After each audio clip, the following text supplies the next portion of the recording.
Hi friends, welcome back to രുചിരസ.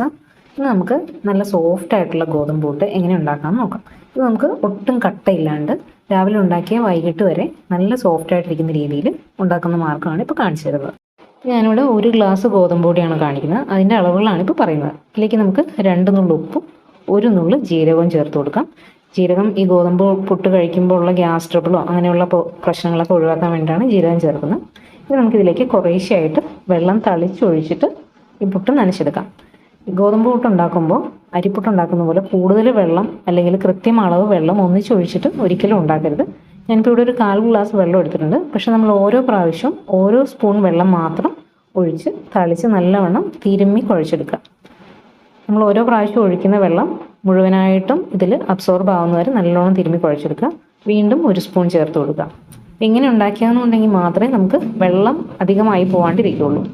ഗോതമ്പ് പുട്ട് ഉണ്ടാക്കുമ്പോൾ എപ്പോഴും ശ്രദ്ധിക്കേണ്ട കാര്യം എന്ന് വെച്ചാൽ വെള്ളത്തിൻ്റെ അളവാണ്. വെള്ളം ഒരല്പം കൂടിപ്പോയാൽ തന്നെ പുട്ട് വല്ലാണ്ട് കട്ട കെട്ടിപ്പോകും. നമ്മൾ പുട്ടിന് പകരം വല്ല ഗോതമ്പ് ദോശയോ ചപ്പാത്തിയോ ഒക്കെ ആക്കേണ്ടി വരും. അപ്പോൾ അതുകൊണ്ട് ശ്രദ്ധിച്ച് മാത്രം വെള്ളം ഒഴിക്കുക. ഇപ്പം ഞാനിവിടെ ഒരു 4 സ്പൂൺ വെള്ളം ഒഴിച്ചിട്ടുണ്ട്. ഇപ്പോൾ കുറച്ചൊക്കെ ആയിട്ടുണ്ട്. ഇനി 1 സ്പൂണും കൂടെ ഒഴിച്ചു കൊടുക്കാം. അതിന് ശേഷം നമുക്ക് നല്ലോണം തിരുമ്മിയിട്ട് ഇതൊന്ന് പ്രസ് ചെയ്ത് പിടിച്ച് നോക്കണം. പ്രസ് ചെയ്ത് ഈ പൊടി നമ്മൾ കയ്യിൽ നല്ലോണം ഒന്ന് തിരുമ്മി ഒരു പിടി പൊടി എടുത്തിട്ട് നന്നായിട്ടൊന്ന് പ്രസ് ചെയ്ത് പിടിച്ച് നോക്കുമ്പോൾ അത് മുറുകി ഇങ്ങനെ വരുന്നുണ്ടെങ്കിൽ വീണ്ടും പൊടിച്ചിടുമ്പോൾ പൊടിയായിട്ടാണ് പോകുന്നതെന്നുണ്ടെങ്കിൽ ഒരല്പം കൂടെ വെള്ളം വേണം. വെള്ളം കുറവാണെന്നുണ്ടെങ്കിൽ നമ്മുടെ പുട്ട് ഒരിക്കലും ആ ഒരു ഷേപ്പിൽ നമ്മൾ വേവിച്ച് കഴിയുമ്പോൾ പൊടിഞ്ഞു പോവുകയുള്ളൂ. ശരിക്കും ആ ഒരു പുട്ടിൻ്റെ ഷേപ്പിൽ വരില്ല.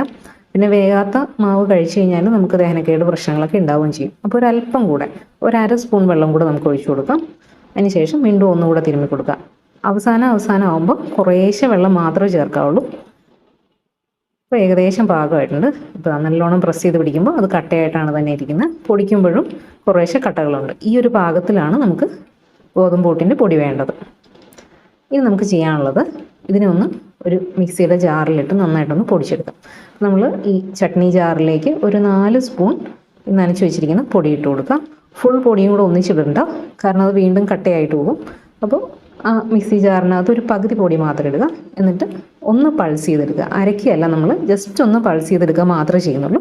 അപ്പോൾ അതിലെ കട്ടയൊക്കെ പോയിട്ട് നല്ല സോഫ്റ്റ് ആയിട്ടുള്ള പൊടി കിട്ടിയിട്ടുണ്ട്. ഒട്ടും തന്നെ കട്ടയില്ല. അപ്പോൾ ബാക്കി ഉള്ള പൊടിയും കൂടെ നമുക്ക് ഇതുപോലെ തന്നെ ചെയ്തെടുക്കാം. ഇപ്പോൾ നമ്മൾ മുഴുവൻ പൊടിയും ഇതുപോലെ തന്നെ പൊടിച്ച് വെച്ചിട്ടുണ്ട്. നമ്മൾ സാധാരണ പുട്ടുണ്ടാക്കുന്ന പോലെ പുട്ടുകുറ്റിക്കകത്തേക്ക് കുറച്ച് തേങ്ങ ഇട്ട് കൊടുക്കുക. ഗോതമ്പ് പുട്ടിന് എപ്പോഴും കുറച്ച് അധികം തേങ്ങ ചേർക്കുന്നത് നല്ലതാണ്. അതും കുറച്ച് ഇളം തേങ്ങയാണെന്നുണ്ടെങ്കിൽ പുട്ടിന് ടേസ്റ്റ് അധികമായിരിക്കും.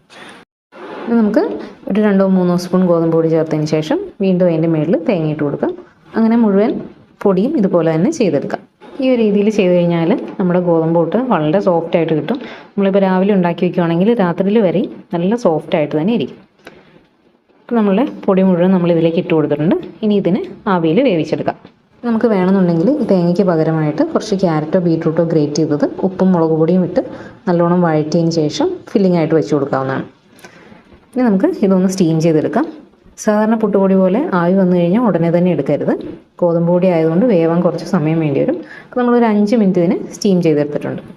അപ്പോൾ നമ്മളുടെ ആവി പറക്കുന്ന പുട്ട് റെഡി ആയിട്ടുണ്ട്. എല്ലാവരും ട്രൈ ചെയ്ത് നോക്കുക. നല്ല സോഫ്റ്റ് ആയിട്ടുള്ള പുട്ടാണ്. ഇത് കാണുമ്പോൾ തന്നെ അറിയാമല്ലോ, ഒട്ടും കട്ട കെട്ടിയിട്ടില്ല. പിന്നെ ഞാനിത് പൊടിച്ച് കാണിച്ചു തരാം. നല്ല സോഫ്റ്റ് ആയിട്ടുള്ള പുട്ടാണ്. ഇത് നമുക്ക് കടലക്കറിയോ ചെറുപയർ കറിയോ ഒക്കെ കൂട്ടി കഴിക്കാനായിട്ട് വളരെ നല്ല ടേസ്റ്റാണ്. ഞാനിപ്പോൾ കടലക്കറിയാണ് ഇവിടെ ഇതിന് കോമ്പിനേഷനായിട്ട് ഉണ്ടാക്കിയിരിക്കുന്നത്. അപ്പോൾ എല്ലാവരും ട്രൈ ചെയ്ത് നോക്കുക. ട്രൈ നോക്കിയിട്ട് നിങ്ങളുടെ അഭിപ്രായങ്ങൾ അറിയിക്കുക. വീഡിയോ ഇഷ്ടമായാൽ ചാനലൊന്ന് സബ്സ്ക്രൈബ് ചെയ്യുക. വീണ്ടും മറ്റൊരു വീഡിയോയുമായി കാണുന്നവരെ എല്ലാവർക്കും bye. Thank you for watching.